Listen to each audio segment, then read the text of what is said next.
नमस्कार बंधुरा आज आमी बानाबो कचुर दम। शीतकाले प्रचुर परिमाणे এই কচু পাওয়া যায় আর এই কচুতে প্রচুর পরিমাণে আয়রন থাকে। আমি এইভাবে পরিষ্কার করে কেটে ধুয়ে রেখে দিয়েছি। এটা ভাপিয়ে ফেলার দরকার নেই। এখানে নিয়েছি পরিমাণ মতো আলু, এখানে নিয়েছি গরম মশলা গুঁড়ো, এখানে নিয়েছি ধনে জিরে গুঁড়ো, এখানে নিয়েছি ঘি, এখানে জিঞ্জার গার্লিক পেস্ট, এখানে নিয়েছি কুচনো টমেটো, এখানে নিয়েছি পেঁয়াজ কিন্তু এতটা লাগবে না, এখানে নিয়েছি পরিমাণ মতো লবণ, এখানে নিয়েছি লঙ্কা গুঁড়ো, হলুদ গুঁড়ো, আর এখানে গোটা জিরে, মেথি আর শুকনো লঙ্কা। গোটা জিরেটা এর সঙ্গে অ্যাড করব, এইটা ফোড়নের জন্য ব্যবহার হবে। সুতরাং আর রেসিপিটা হবে সয়াবিন অয়েলে। কড়াতে দিয়ে দিয়েছি ফরচুন সয়াবিন অয়েল, গরম হয়ে গেছে। এইবার আমি এতে শুকনো লঙ্কা, গোটা জিরে আর একটু মেথি আমি ফোড়ন দেব টেস্টের জন্য।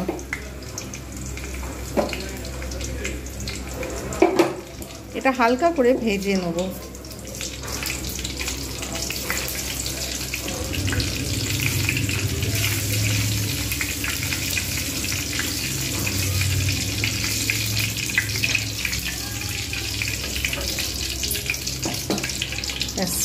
ভাজা হয়ে গেছে, সুন্দর একটা স্মেল আসছে।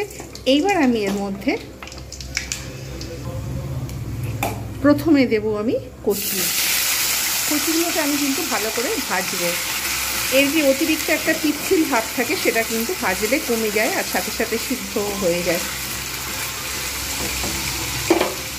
এর সঙ্গে আমি দেব আলু।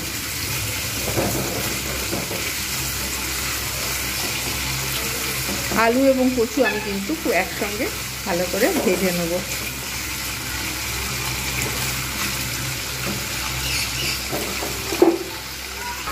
এবার আমি এতে অল্প করে, খুব বেশি নয়, খুব অল্প করে পেঁয়াজটা দেব।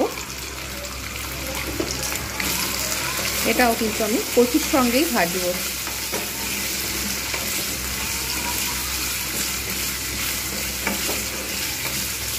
মশলা কষেও করা যায়, কিন্তু আমি আজকের এইভাবে আমি তৈরি করব।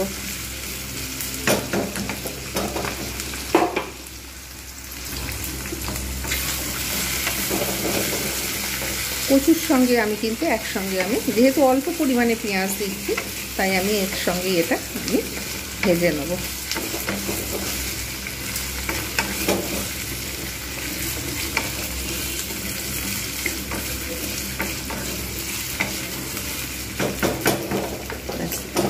পেঁয়াজ কাঁচা যে স্মেলটা ছিল সেটা চলে গেছে। এবার আমি এর মধ্যে দিয়ে দেবো আলু।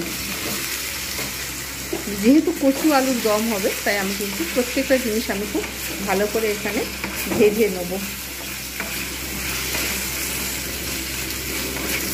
এবার আমি একটু ঢাকনা দিয়ে দেবো। এগুলো সব ভালোভাবে ভাজা হবে। আপনারা তো রোজ মশলা কষে বানান, অবশ্যই এইভাবে একবার ট্রাই করে দেখুন, কেননা এতে বেশি মশলা লাগে না।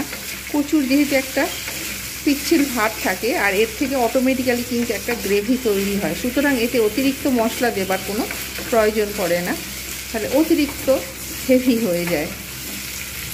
আমি এগুলো একসঙ্গে পেঁয়াজ, কচু এবং আলু আমি একসঙ্গে খুব ভালোভাবে ভাজবো।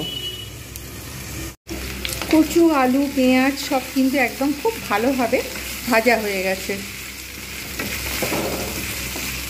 এবার আমি এর মধ্যে দিয়ে দেবো টমেটোগুলো ভালো করে আমি আজ কিন্তু এগুলো সব কমিয়ে করব এবং একটু সময় নিয়ে এই রান্নাটা তৈরি করতে হবে।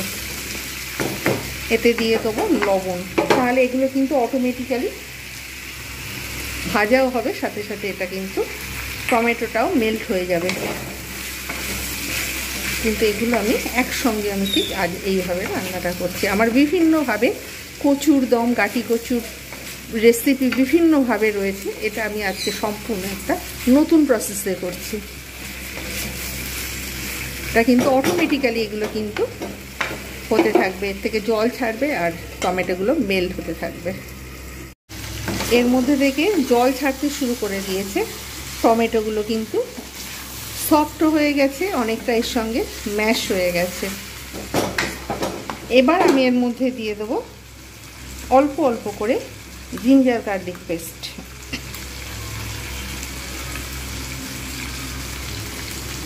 আদা বাটা, আর এখানে দেব রসুন বাটা। একটু জল দিয়ে দেবো যাতে না মশলাটা তলায় পুড়ে যায়।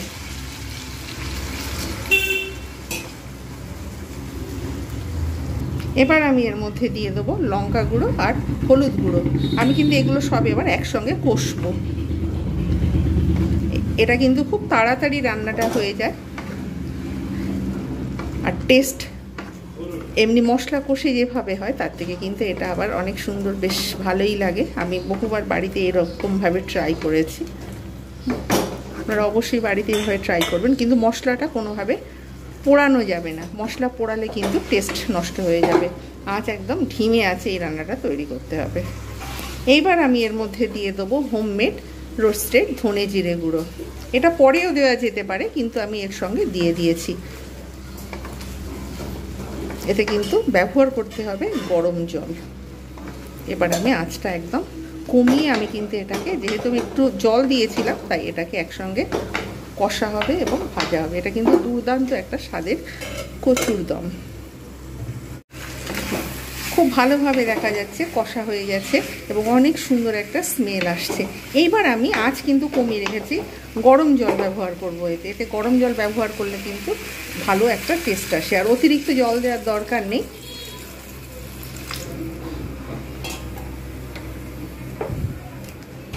আমি এটা একটু গরম জল ব্যবহার করেছি যাতে তাড়াতাড়ি সিদ্ধ হয়ে যায় এবং টেস্ট ভালো হয়। শেষে ঘি গরম মশলা দেবো, চিনি দেবো। আঁচ মিডিয়াম করে আমি এটাকে ঢাকনা দিয়ে ফোটাবো, সেদ্ধ হয়ে যাক। তারপর আমি ফিরে আসছি একটু বাদে। বেশ 2-3 মিনিট পর আমি ফিরে এলাম। দেখবো কচু সিদ্ধ হয়ে গেছে কিনা। সিদ্ধ হয়ে গেছে, একদম পুরো পারফেক্ট। এবার আমি এর মধ্যে একটু দিয়ে দেবো ঘি, অল্প পরিমাণে দেবো, বেশি দেবো না, অনেক রিচ হয়ে যাবে। তারপরে এবারে এতে দিয়ে দেবো হোমমেড গুঁড়ো গরম মশলা, আর এবার একটুখানি দেবো টেস্টের জন্য, জাস্ট অল্প একটুখানি দেবো চিনি, যাতে টেস্ট ভালো হয়। এইবার একটুখানি স্ট্যান্ডিং টাইম দেবো, দিয়ে সার্ভ করে দেখাচ্ছি কীরকম হয়েছে আজকের রেসিপি কচু আলুর দম।